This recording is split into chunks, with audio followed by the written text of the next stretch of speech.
মই কিন্তু এনে এডভান্টেজ আসামক কিন্তু মই সাপোৰ্ট কৰি আছিলো দেই কিন্তু যি ধৰণৰ অতিমাত্ৰা বা অতিমাত্ৰা প্ৰচাৰ যে এতিয়া গোটেই পৃথিৱীৰ ইন্ডাষ্ট্ৰিয়েলাইজেশনৰ মানে একদম মানে হেৰি পইণ্টটোৱে হ'ব অসম এনেকে ধৰণে যি ধৰণৰ প্ৰচাৰ কৰিছে যে গোটেই পৃথিৱীৰ এতিয়া মানে মানে ইন্ডাষ্ট্ৰিৰ হাবটো হৈ পৰিব অসম এটো মই ভাবো যে অসমীয়া মানুহক পিন্ধোৱা আটাইতকৈ ডাঙৰ টুপিটোৰ বাহিৰে আন একো নহয় ইতিহাসৰ আটাইতকৈ ডাঙৰ ৰাজনৈতিক টুপিটোৰ বাহিৰে আন একো নহয় আমি দেখিছো যে আগতে গুজৰাটতো এনেকুৱা ধৰণৰ ডাঙৰ এনেকুৱা ফেষ্টিভেল বিলাক কি বুলি কয় ইন্ডাষ্ট্ৰিয়েল মানে কি কয় এইবিলাক ফেষ্টিভেল বিলাক পাতে সব দেশবিলাকতে সব ৰাজ্যবিলাকতে পাতে আৰু ইনভেষ্টমেন্টটো আনেও ঠিকই আছে আমাৰ ইয়াতো যদি ইনভেষ্টমেন্ট আনিব পাৰে ভাল কথা অসমৰ মুখ্যমন্ত্ৰীয়ে কিন্তু যোৱাবাৰ যিখন ফাৰ্স্ট ইনভেষ্টমেন্টৰ কথা কৈছিলে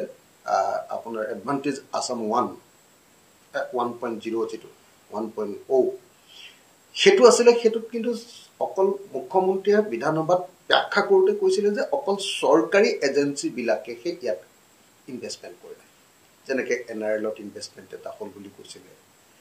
মানে তেওঁৰ কথাৰ পৰাই ধৰা পৰিছিলে যে কোবাত পাইপলাইন কেডালমানৰ কাৰণে বা এনআৰএলত এই এক্সটেনশন এটাৰ কাৰণে ইনভেষ্টমেন্ট হোৱাৰ বাহিৰে হেখিনি মানে পাব্লিক ইনভেষ্টমেন্ট সৰকাৰি ইনভেষ্টমেন্ট একিনি হোৱাৰ বাহিৰে আসলতে এডভান্টেজ আসামৰ 1.0 আসলতে বৰ ডাঙৰ ফলাফল একো নাছিলে এতিয়াতো এনেকুৱা দেখুৱাইছে যে গোটেই ভাৰতবৰ্ষৰ ইন্ডাষ্ট্ৰিয়েলিষ্ট বিলাকে এতিয়া আৰু ভাৰতবৰ্ষৰ কোটো আৰু ইন্ডাষ্ট্ৰি নকৰে সব অসমত কৰে অসমখন গোটেই পৃথিৱীৰ ইন্ডাষ্ট্ৰিৰ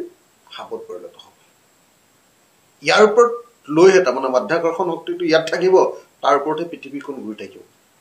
পৃথিৱীৰ ইন্ডাষ্ট্ৰি এতিয়া অসমক কেন্দ্ৰবিন্দু কৰি ঘূৰিব এই যি ধৰণৰ অতিমাত্ৰা বা অতিৰঞ্জন এই অতিৰঞ্জনটোৱে আমাক বিশেষ ধৰণৰ একো নিদিয়ে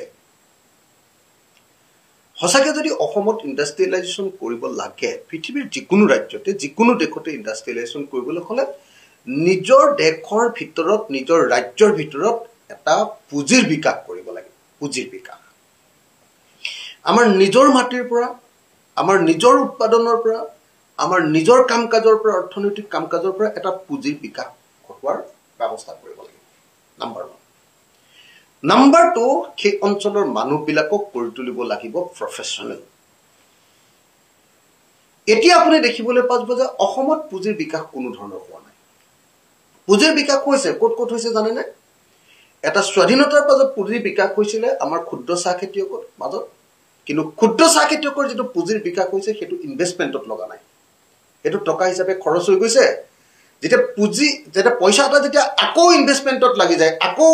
উৎপাদনৰ কাৰণে লাগি যায় তেতিয়া হেতু পুঁজি বুলি কয় কিন্তু উজনি অসমৰ আমাৰ ক্ষুদ্ৰ চাহ খেতিয়ক বিলাকে যদি বছৰত 20 লাখ টকা প্ৰফিট পাইছে সেই পইচাটো তেওঁলোকে আকৌ পুঁজি হিচাপে ব্যৱহাৰ কৰা নাই এখন ধুনিয়া গাড়ী কিনিবলৈ ব্যৱহাৰ কৰিছে ইটালিয়ান ঘৰ এটা বনাবলৈ ব্যৱহাৰ কৰিছে বা বিদেশ ফুৰিবলৈ ব্যৱহাৰ কৰিছে বা ভাওনাত খৰচ কৰি দিছে ৰাখ পাতি খৰচ কৰি দিছে এনেকে খৰচ কৰি দিছে হকাম পাতি বিয়া পাতি এনিভাৰ্সাৰি পাতি বাৰ্থডে পাতি খৰচ কৰি দিছে এই যেটো আমাৰ মাজত পুঁজিৰ বিকাশৰ কাৰণে এটা ব্যৱস্থা কৰিব লাগে দ্বিতীয় পুঁজিৰ বিকাশটো ক'ত হৈছে জানে নে দ্বিতীয় পুঁজিৰ বিকাশটো হৈছে কাৰ্বি আংলং উত্তৰ কাছাৰ আৰু বঙাইগাঁও গোৱালপাৰাৰ আমাৰ ৰবৰ খেতিৰ মাজত সৰুকে হেতু ইয়াতকে সৰু তৃতীয় বিকাশটো হৈছে শাক পাচলিৰ মাজত হেতু মিয়া মানুহবিলাকৰ মাজত আমাৰ মুছলিম মানুহবিলাকৰ মাজত চতুৰ্থ পুঁজিৰ বিকাশটো হৈছে আসলতে পুখুৰী ফিচাৰী হেতু মুছলমান মানুহবিলাকৰ মাজত এতিয়া এই যেটো পুঁজিৰ বিকাশ হৈছে সেই পুঁজিৰ বিকাশটোক আমি অসমত ইন্ডাষ্ট্ৰিয়েলাইজেশনৰ কাৰণে ব্যৱহাৰ কৰিবৰ কাৰণে বা ব্যৱসায়ত ব্যৱহাৰ কৰিবৰ কাৰণে যেটো পৰিবেশ সৃষ্টি কৰিব লাগে সেই পৰিবেশৰ কথা ভবা নাই অকল খালি আমি ভাবি আছো যে বাহিৰৰ পৰা পুঁজি আনি আমি অসমখন বদলাই দিম বাহিৰৰ পৰা পুঁজি আনি যদি নিজৰ ৰাজ্যত অকল খটুৱাই তেতিয়ালে ৰাজ্যৰ মানুহবিলাক চকীদাৰ পিয়ন এইবিলাক কাম হ'ব পাৰিব শ্ৰমিক হ'ব পাৰিব কিন্তু আমাৰ মানুহবিলাকৰ হাতলৈ পইচা নাহে আমি অকল বনোৱা হৈ থাকিম দ্বিতীয় বস্তুটো হল যে আমাৰ আটাইতকৈ ডাঙৰ যেটো কাম কৰিব লাগিছিল অসমীয়া জাতিটোক প্ৰফেশনেল জাতি ৰূপে গঢ়ি তুলিবলৈ কাম কৰিব লাগিছিল কিন্তু বিজেপি চৰকাৰে অসমীয়া জাতিটোক সৰুপা আৰু ফিউডাল মেন্টালিটিৰ সামন্তীয় মেন্টালিটিৰ কৰিবলৈ চেষ্টা কৰি আছে ধৰ্মৰ লগত ৰাজনীতিৰ লগত ধৰ্মক মিলাই দি আৰু আপোনাৰ প্ৰত্যেকটো ক্ষেত্ৰতে মানুহক খালি হিতাধিকাৰী বনাই আমাৰ মাজত প্ৰফেশনেলিজমটো বিজেপিয়ে নাইকিয়া কৰি পেলাইছে যিটোৰ কাৰণে কেতিয়াও আমাৰ ৰাজ্যৰ মাজৰ পৰা কেতিয়াও দক্ষ শ্ৰমিক বা দক্ষ মানুহবিলাকৰ বিকাশ নহয় গতিকে মই ভাবো যে মুখ্যমন্ত্ৰী ডাঙৰীয়াক মই আহ্বান জনাওঁ যে আপুনি ইনভেষ্টমেন্ট বিলাকৰ কাৰণে যেটো প্ৰচেষ্টা কৰিছে ভাল প্ৰচেষ্টাই কৰিছে এটো ডাঙৰ প্ৰচেষ্টা কৰিছে বেয়া হোৱা নাই ভাল হৈছে কিন্তু মূল কথা যে পুঁজিৰ বিকাশ যদি নিজৰ ঠাইৰ পৰা নহয় তেতিয়া হলে বাহিৰৰ পৰা অহা পুঁজিয়ে পৃথিৱীৰ কোনো দেশক ধনী কৰি দিয়াৰ ব্যৱস্থা আমি আজিলৈকে দেখা নাই দ্বিতীয় বস্তুটো হ'ল যে মুখ্যমন্ত্ৰী ডাঙৰীয়া আপুনি মানুহবিলাকক প্ৰফেশনেল কৰিবৰ কাৰণে চেষ্টা কৰক প্ৰফেশনেল পেছাদাৰী আপুনি বাৰম্বাৰ মানুহবিলাকক নন পেছাদাৰী আৰু চৰকাৰৰ ওপৰত নিৰ্ভৰশীল কৰিবলৈ চেষ্টা কৰিছে ক'বাত অৰুণোদয় দি ক'বাত 5 কেজি চাউল দি ক'বাত PM কিষাণ দি আমাৰ মানুহবিলাকক কি কৰিছে নন প্ৰফেশনেল কাম নকৰি খোৱা জাতিত পৰিণত কৰিব খোজা হৈছে গতিকে যদি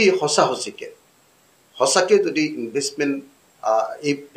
কি কয় সামিটটোৰ জৰিয়তে কিবা সঁচাকৈ প্ৰফিট কৰিব লাগে মই ভাবো যে অসমৰ মুখ্যমন্ত্ৰী ডাঙৰীয়াই যিবিলাক ইণ্ডাষ্ট্ৰি আহিব তাৰ কাৰণে অসমীয়া মানুহক প্ৰফেশনেল কৰি গঢ়ি তুলিব লাগিব অসমীয়া মানুহক কৌশলী কৰি অসমীয়া মানুহক তেওঁলোকৰ প্ৰতিভাৰ বিকাশৰ কাৰণে সুবিধা কৰি তাৰ আগতে তাৰ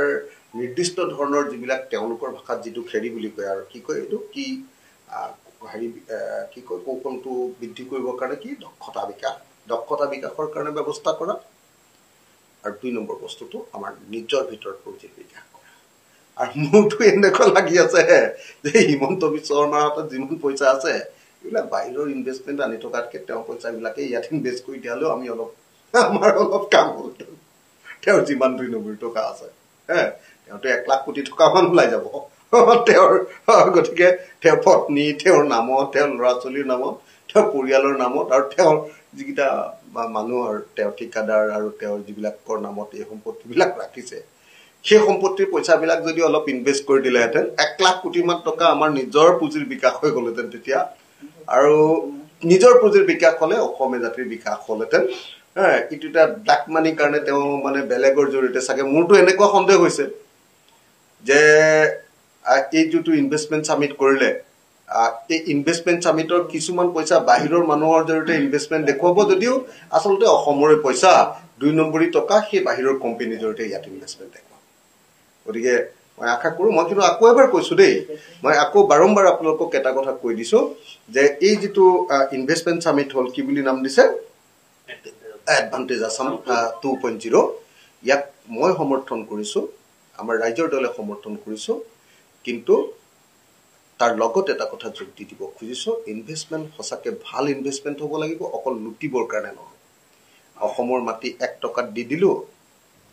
অসমৰ চৰকাৰ আৰু কেন্দ্ৰীয় চৰকাৰে মিলি আমি তেওঁলোকক ক্যাপিটেল সাবসিডি দি দিলো সেইখিনিও খাই পেলালে আমি ট্ৰান্সপোৰ্ট সাবসিডি দিলো সেইখিনিও খাই পেলালে আৰু তাৰপিছত মাটিখিনি বিক্ৰী কৰি থৈ গুচি গ'ল সাধাৰণতে ইনভেষ্টমেন্টটো বাহিৰৰ পৰা খাই ইনভেষ্টমেন্টটো তেনেকুৱা হয় আৰু মই আশা কৰিছো যে এই কাৰবাৰটো সকলোৱে বুজি উঠি কামখিনি আগবঢ়াব